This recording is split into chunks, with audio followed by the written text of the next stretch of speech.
So retirement is right around the corner. And the new statistic from 2023 CDC says that after 67, women will statistically live for another 19 years. Men will live about 2 years less than us. So we're going to be at 86 and they're going to be around 83 years.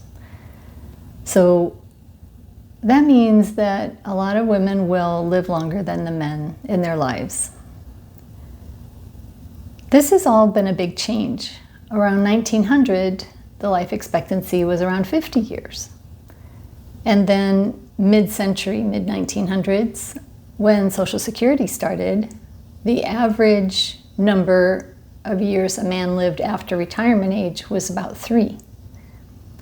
So now, things have changed quite a lot. So Dr. Louise Aronson, she's the author of Elderhood, and she said, "We have added a couple of decades, essentially a generation, onto our lives, and we haven't figured out how to handle it yet." And I think that's very true. It's true in society, and it's true for people facing retirement. They just sometimes don't realize it could be a long retirement, which is wonderful, right?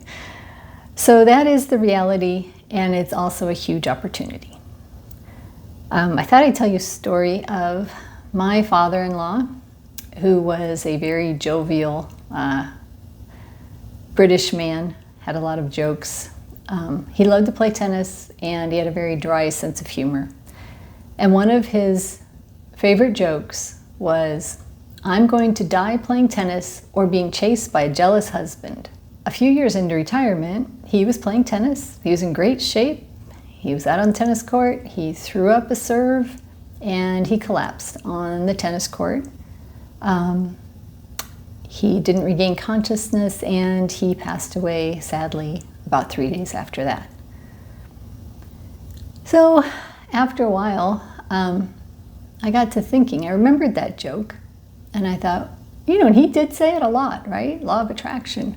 It was a usual, regular joke for him. And I thought, wow, if you can pre-program how you're going to die, if there's a chance of that, then I'm going to program what I'd like, right? So what I've been saying since then is I'm going to die at 92 in my sleep with no prior health conditions. And I sincerely hope that works. So 5 years ago, when my husband passed away unexpectedly, I was kind of hit with the realization that if I'm going to die at 92, that was 35 years in the future. That was a whole nother third of my life in front of me, which seemed rather daunting at the time.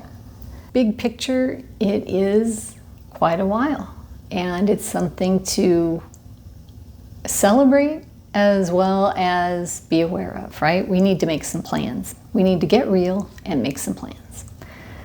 So I guess that emphasizes again, retirement age is not the end. And everybody plans financially and emotionally. It's interesting to think, I heard a quote lately that, 60s are the new 30s. I don't think it's quite that drastic, but, retirement age is the young part of what's coming up, right? So if we're thinking of it that way, we might want to consider kind of easing into retirement since we know we have some time. I had a position, as I was doing some freelance work, I took a part-time position in a home improvement store. And it was very different for me. I just kind of did it for fun, and it was really fun. I was surprised. I had a great time. And the thing I liked about it the best was that I was constantly in motion. I was walking from the beginning of the shift all the way to the end. I was pushing things, I was lifting things, I was extremely active. And the more active I got, the more energetic I felt. It was like getting paid to work out. And I really think that everybody should do that after retirement starts, because I hadn't felt that energetic since I was in my 20s, or maybe earlier. Anyway, it was eye-opening because I hadn't realized how sedentary, my prior jobs had been. And even though I have consistently been a jogger, it wasn't anything compared to this constant activity. So keep that in mind. It might be a fun thing to do. Some part-time jobs that are active are like a tour guide, a nurse, working in a nursery, similar to the job I had. You could also, if you just wanted to be active but not make money, you could volunteer like in the parks. You could look for a job as like recreation for senior center, something like that. There are all kinds of things, but kind of keep that in mind. If you do an active job, it kind of gives you, two benefits. I'm not a financial advisor. What I've learned is that if you take Social Security early, then you do have a cap on your income. And it is a pretty generous cap. But if you do go above it, then they reduce the amount of Social Security you get by a percentage. And if you go to full retirement, then there is no cap on what you can earn.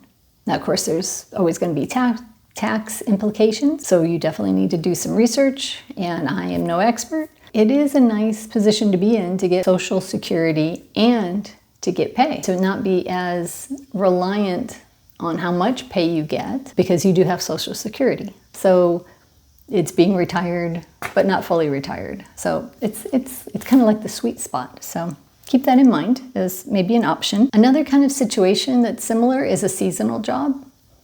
And that could be at a Christmas tree farm. It could be a summer resort. I don't know if you've ever seen the YouTuber Gabriel Traveler.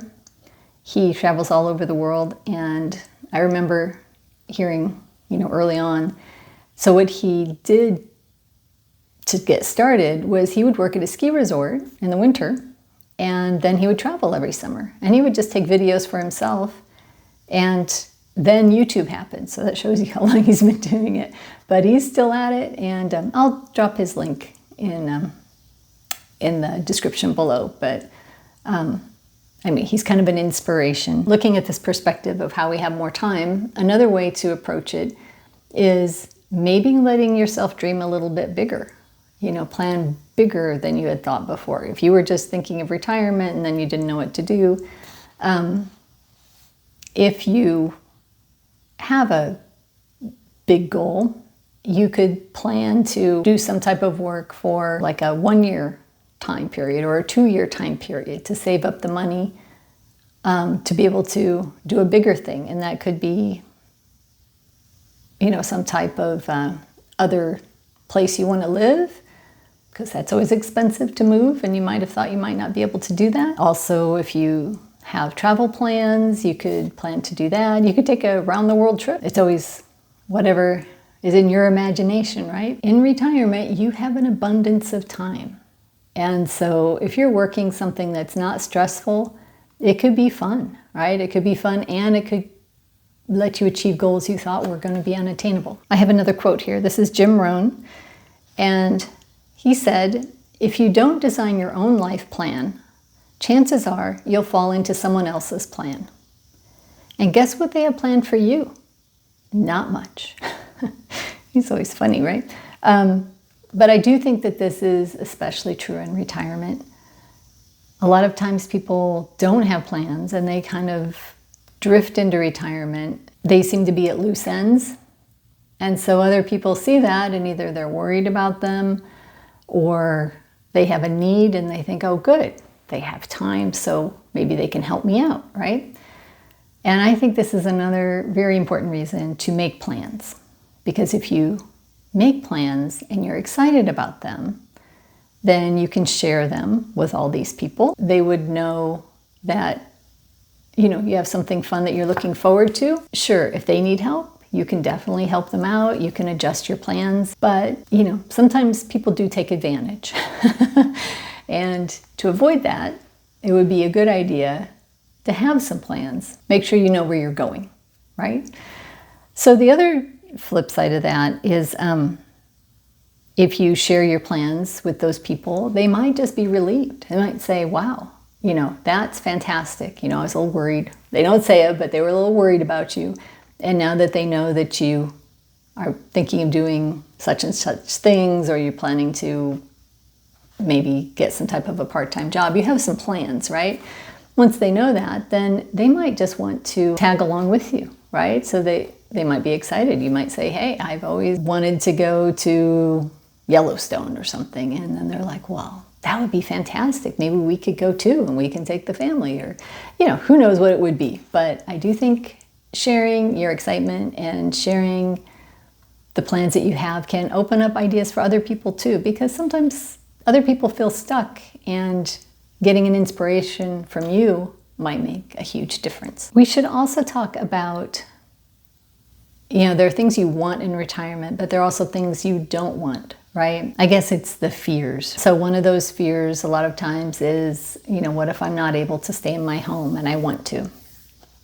And so if you're going to want to age in place, then it's a good idea to just say, hey, this is something I need to start making plans. I need to start making some adjustments in my home.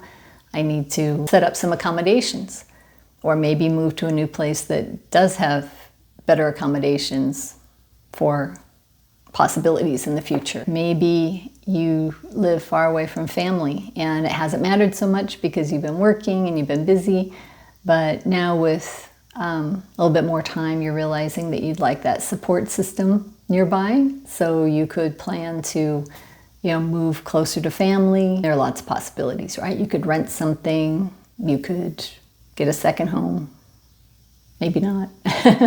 Depending, it all depends on what you want. I did just see a YouTube, actually, I think it was yesterday, from a doctor, and he was talking about, and he might have been in the UK, I'm not sure, but he was talking about how people have a fear of nursing homes, but they don't realize what they can do, ahead of time to put themselves in a better position.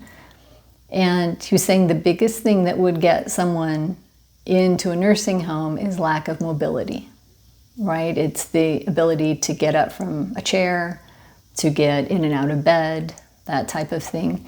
And he said doing squats, working on your balance, standing on one leg. So I do think that if that's something that you have a fear of, and I think we all do to a certain extent, right, that it's good to look into those types of exercises. And I guess in other countries it's actually prescribed for people who are aging to start doing some of those, especially the balancing exercises. So the good thing is when you face your fears and you do some research and you find out things like that, oh, I could be, giving myself a better chance of not having that be a problem in the future, that gives you like the license to say, okay, so let me concentrate on the things that I'm excited about and give me joy. So once you've faced your fears, then that frees up the energy to be able to focus on the plans that you do want, the joys, the adventures, and of course the people you love, right? Planning actually gives you more freedom to dream, because actually the way it works is the more that you dream, the more that you realize the freedom you have, the more ideas pop in your head. And they may not be huge ideas, but hopefully they're fun ideas, right? I have one more quote from Jim Rohn. He said, "If you don't like how things are, change it. You are not a tree." And I did see him speak a few times, and I remember his tone of voice was like this kind of bewildered, like, you're not a tree. Like, what are you thinking, right? But he's right that a lot of times we just can't see. We think we're stuck. We think we have no options, and we get depressed, and then we feel we're more stuck. But we are not trees, right? We can move. We can make, and sometimes it's hard decisions, right? We do have some hard decisions in front of us. We always do in life. So we can always plan to make the best of whatever situation life gives us, right? So please, if you don't mind, I'd appreciate your comments. Let me know if there are some things that you're kind of stuck on, things that you would like to talk about, things that you would like me to investigate, and things that you're excited about. I would love to hear from you and open communication. So stay positive, and thank you for being here. I appreciate that. I appreciate it very much. So have a good day, and we'll see you next time. Bye-bye.